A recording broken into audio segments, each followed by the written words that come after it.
On today's episode of WatchJRGo, plumbing and kind of everything else in the house gets finished.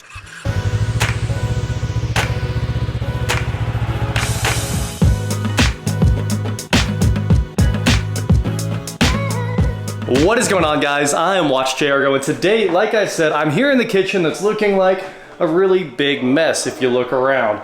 A lot of things have changed, but a lot of things have gotten better. And today we're gonna jump right in and show you the better and then keep going on the things that need to get done. So first of all, let's check out our cordless light switch right here. It's very corded if you couldn't tell, but it's not supported. It almost, you could call me the new M&M.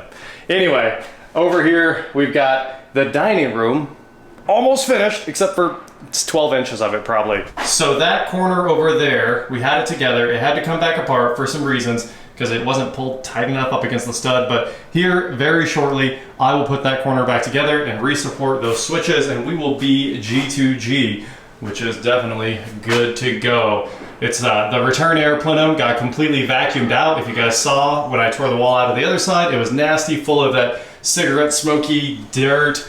And you can see just little tiny remnants of it there around the very edge. But the entire inside of that plenum is very, very clean now. So over here, we would be ready to finish all of this sheetrock, except there's always an except. There's one more wire that needs pulled into that box right there. So this is the new kitchen main lights because that fluorescent's going in the trash can. And as you guys, I think I already showed you guys all this, but we went ahead and wired all the kitchen can lights. They are ready to snap in, and then we'll be ready for speakers, which is very exciting. And then we need one more wire in this stud chase right here, which will jump the entire kitchen, and that will be toe kick. So honestly, it didn't even need to go here, but we were just planning, and for some reason I was like, you know what, that's probably the accent lighting for the kitchen. So the toe kick and countertop lighting became the accent lights. So that's why it's in there. Over here, you can see that I've got a pantry. This makes me so excited, guys. We got this turned around in just 2 days, from stripping it to all the way back down, expanded out to where it needed to be, sheetrocked, and ready to rock and roll. All that's left is drilling 2 holes for 2 lights, and the wire's already up there too. It doesn't get any better than that. Not to mention our toe kick lighting for the closet is already down there. We got that outlet, and we have all of these outlets that are of course multiple 20 amp circuits, all 12 gauge wire, and I mean it's gonna run some appliances. I didn't plan on that, but everybody else did, so we just went with their plan. So the appliance pantry there is rocking and rolling, and of course I went and got 10-foot sheetrock so we could reskin this, and we used it all in the pantry. It happens. So I got another Lowe's run on the menu. But over here, more things are changing quickly today. So I've been over here cleaning up all of the sheetrock where we took out that old closet and getting ready to support fresh sheetrock. As you can see, we've got some wood up there, and then I just cut all of those blocks right there, and we'll tie all those together so we have support all the way around our giant patch, and then we'll be good. And we also added some patch pieces up there to make sure that that can't fall down either. Another piece is up in the closet. We're getting closer. I've got a bunch of that ready. And over here, Brad is going hard, fixing the nonsense that was this laundry room. So this laundry room was absolutely terrible. You guys remember all the crazy stuff that had happened in here. First of all, the dryer vent goes through the other closet in the master out the side of the house, like literally just in the middle of the room. It goes through there. So we're fixing that. We're gonna open up the wall, go up, and go out the side of the house through the attic, basically. So it's a long run. I hate that it's gonna be high and tough to service, but we did a bunch of research, made sure you're allowed to go up, and I think you're allowed to go up 1 story, turn, and go out. So that's what we have to do. We did find some crazy stuff. First of all, like, that was crazy. Just cut open a room and shove it through it.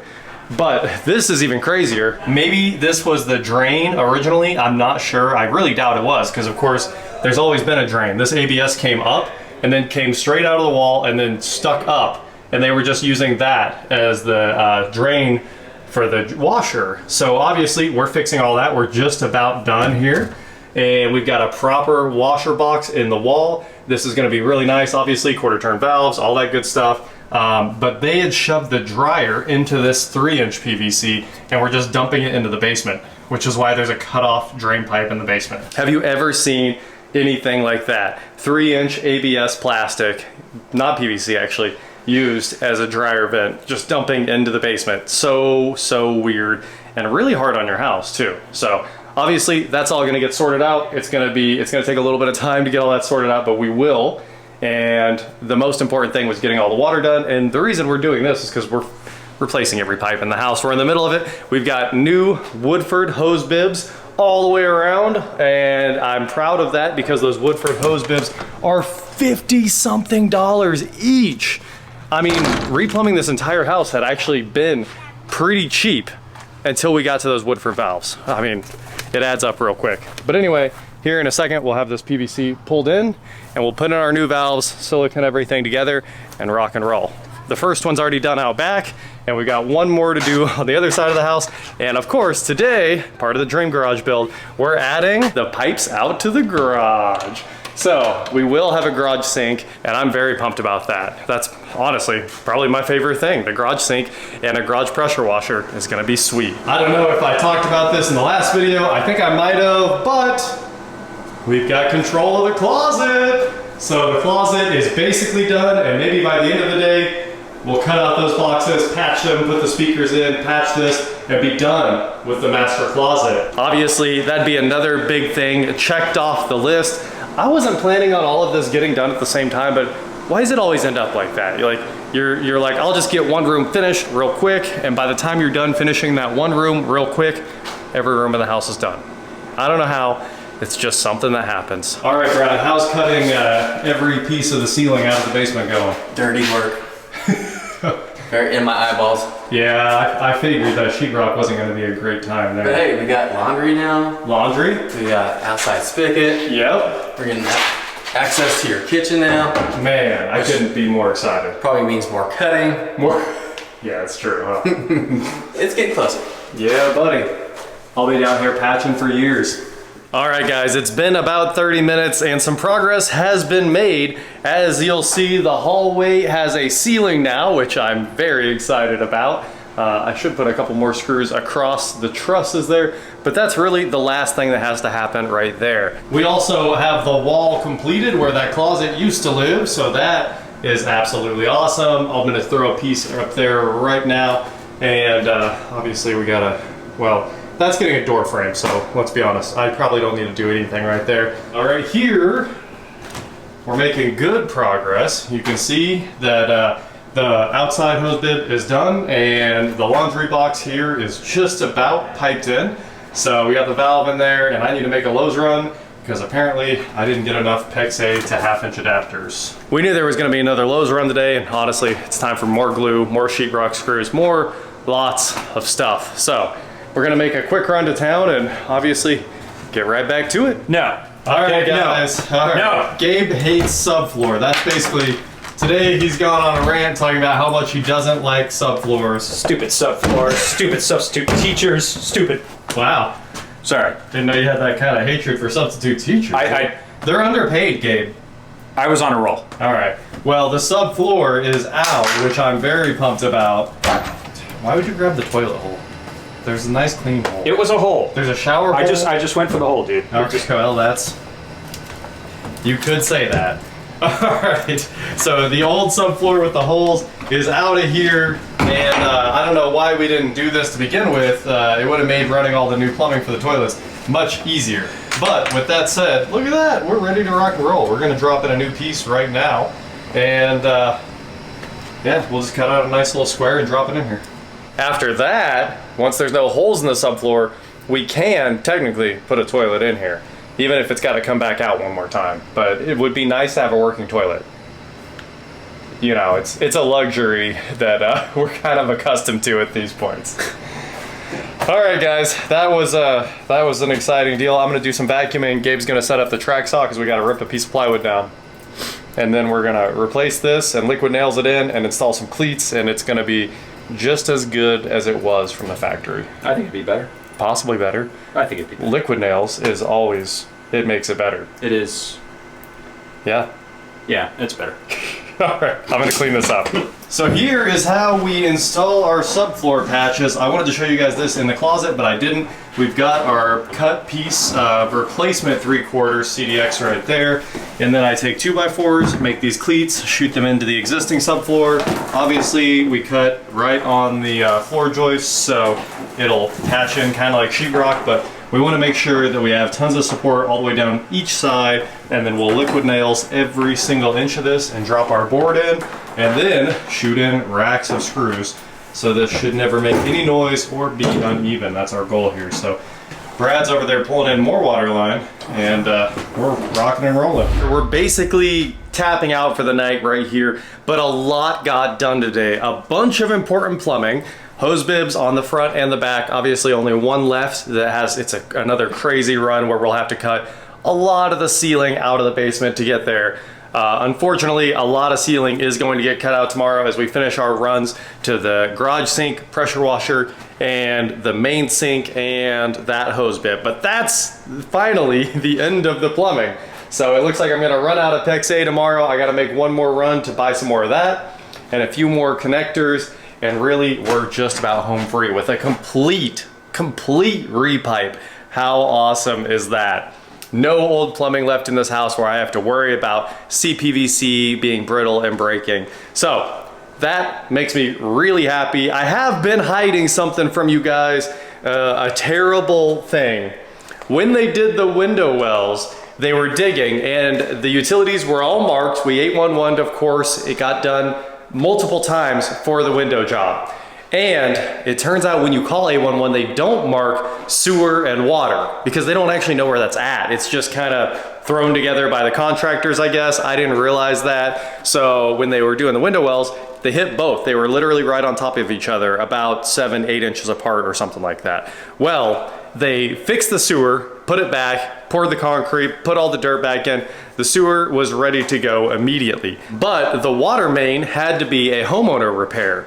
So for now the last 7 days or something like that, since we finished up the window wells, I haven't had any water. We threw a connector on it, plugged it, and of course it's, you know, it's plugged and sitting in a pit out there. They were gonna come back the next day, we got rained out. They were gonna come back today, we got rained out. They called at 6 in the morning to see if we could do it, and I was like, there's no way. I mean, everything's a mud pit right now. There were rivers going down the street yesterday. We had a flood warning for a while, and just like 4 inches of rain came down instantly. And within like that was like a 1 hour thing, and everything was underwater basically. There was debris over the street. Crazy stuff. So, of course, we got shut down again today.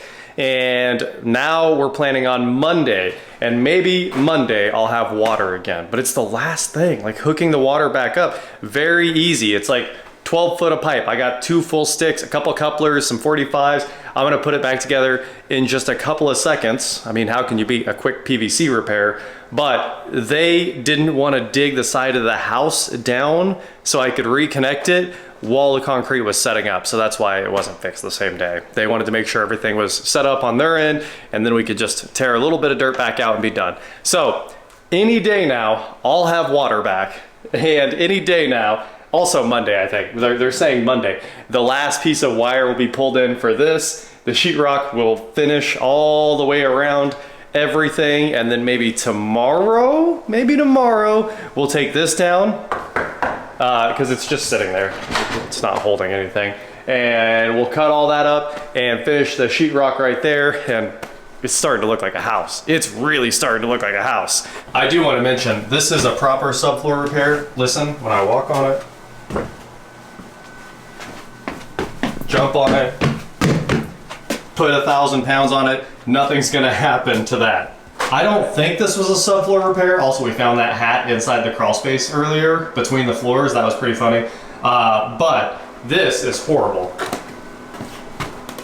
Hear it squeak all over the place every time it gets walked on. So I think I'm gonna have to remove that entire piece. It might be a patch, it might be a longer piece that goes under the wall. I don't know what it is, but I'm gonna have to take that out and liquid nails it all down and put screws in it until it shuts up, because first of all, it's high and it squeaks. All bad things. It's the only spot that squeaks in the house, and it being in the main hallway, that's a no-go. That's got to get fixed for sure. And also it would really mess up the flooring because we're going to do, I think, an engineered hardwood or some kind of snap floor. I don't know what the flooring is going to be. All I know is that is way too high and it would ruin the whole floor, so we can't have that. So there you go, guys. That bathroom is basically ready, minus a couple outlets behind the toilets, and the washer will definitely be done first thing tomorrow morning. I'm gonna grab more glue and stuff too. We would have had this all put together, but we didn't want to put the P-trap in until all the plumbing was in, because it becomes a nightmare as you keep shoving more stuff in the hole. So obviously we wanted to hold off on that. The one thing in here, the closets aren't getting control 4. It's just too much money to put control 4 switches in the closets. So unfortunately, you gotta walk around and shut these off. That is it for today, guys. Thank you so much for watching. Don't forget to head on over to shop WatchJRGo.com for cool shirts, not like this. And please like, share, subscribe, do whatever you want to do, and I will talk to you next time. You guys ready to push the button? It's that one's audio or room off or whole house audio off, and this one is all house lighting off.